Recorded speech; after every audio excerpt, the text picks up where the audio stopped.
मुख्यमंत्री युवा कार्य प्रशिक्षण योजनेअंतर्गत प्रशिक्षणार्थी सर्व आस्थापनावर 6 महिन्याच्या कार्यकाळाचे प्रशिक्षण घेत आहेत।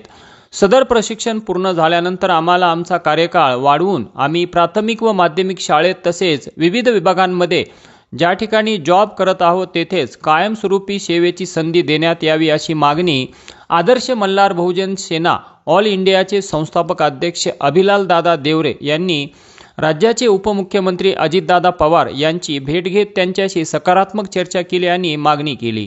आदर्श मल्हार बहुजन सेना ऑल इंडियाचे संस्थापक अध्यक्ष अभिलाल दादा देवरे यांच्या प्रयत्नांना यश आले असून लाडके भाऊ व लाडक्या बहिणींच्या प्रशिक्षणार्थ शासनाने 6+5 11 महिन्यांची मुदतवाढ जाहीर केली आहे। त्याबद्दल त्यांनी सरकारचे आभार मानले आहेत। परंतु प्रशिक्षण पूर्ण झाल्यानंतर आम्हाला त्याच आस्थापनेवर कायम करा अशी अभिलाल दादा देवरे यांची मागणी असून जोपर्यंत कायम करत नाहीत तोपर्यंत आम्ही लढत राहू असेही त्यांनी म्हटले आहे।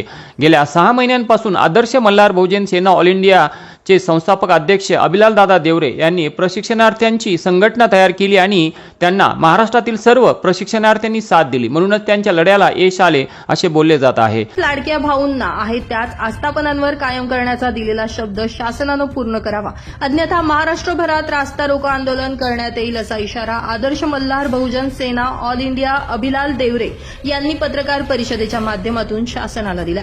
मूळ धुळे जिल्हा मराठी पत्रकार संघाच्या कार्यालयात झालेल्या पत्रकार परिषदेत त्यांनी ही माहिती दिली आहे। माजी मुख्यमंत्री तथा विद्यमान उपमुख्यमंत्री एकनाथ शिंदे यांनी निवडणुकीपूर्वी लाडक्या भाऊंना कायम करण्याचा शब्द दिला होता, मात्र शासनानं कायम न करता या योजनेतील प्रशिक्षणार्थींना 11 महिन्यांची मुदत वाढवून दिली आहे। मुदत वाढवून दिल्यानं शासनाचे आभारच, मात्र दिलेल्या शब्दाचं काय असा सवाल उपस्थित करत राज्य शासनानं प्रशिक्षणार्थींना कायम करण्याचं परिपत्रक काढावं अशी मागणी देवरे यांनी केली आहे। धुळे जिल्ह्यातील 3,500 तर राज्यामध्ये 1,20,000 प्रशिक्षणार्थी या योजनेच्या माध्यमातून काम करतायत। प्रशिक्षणार्थींना कायम करण्यासाठी सभागृहात अनेक आमदारांनी अनेकदा आवाज उठवलाय। त्यामुळे शासनानं तात्काळ प्रशिक्षणार्थींना कायम करावं ही मागणी करण्यात आली आहे। या प्रसंगी अभिलाल देवरे, शिरीष कोठावदे, सारिका मोरे, प्रतिका हिरेश, शाहिना मनियार, सुमित पाटील, नईम खान मनियार यांच्यासह प्रशिक्षणार्थी मोठ्या संख्येने उपस्थित होते।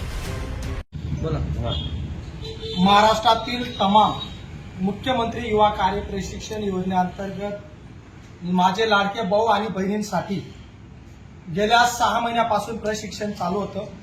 प्रशिक्षणामध्ये 6+5 असं एकूण 11 महिन्याचं प्रशिक्षण मध्ये मुख्यमंत्री साहेबांनी वाढ केली अशी घोषणा दिली। आम्ही त्याचे पहिले आदर्श मल्हार बहुजन सेना ऑल इंडियाच्या माध्यमातून अभिलाल दादा देवरे आणि त्यांचे सर्व समर्थक लाडके भाऊ आणि बहिणींच्या वतीने जाहीर आभार करतो।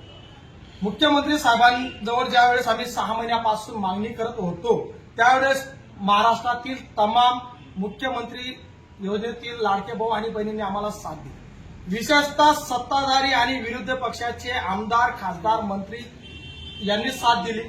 माननीय अजितदादा पवार यांना मी प्रत्यक्षात अभिलाल देवरे समाधानकारक चर्चा केली।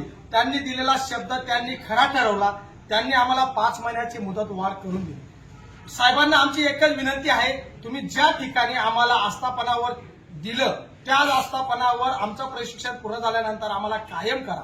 जर शासनाने कायम केलं नाही, आदर्श मल्हार सेनेच्या वतीने संपूर्ण राज्यामध्ये रस्ता रोको आंदोलन केले जातील आणि त्याच्यानंतर जर शासनाने दखल घेतलीच नाही तर अभिलाल देवरे तमाम 1,23,000 प्रशिक्षणार्थ्यांसाठी स्वतः सुट्रेपाडा गावामध्ये आमरण उपोषण करील असं सर्व पत्रकार बांधवांच्या माध्यमातून विनंती करत आहे। शासनाने वाढवल्याबद्दल त्यांचा जाहीर आभार आणि तुम्ही सुद्धा आमचा संदेश शासनापर्यंत पोहोचवा।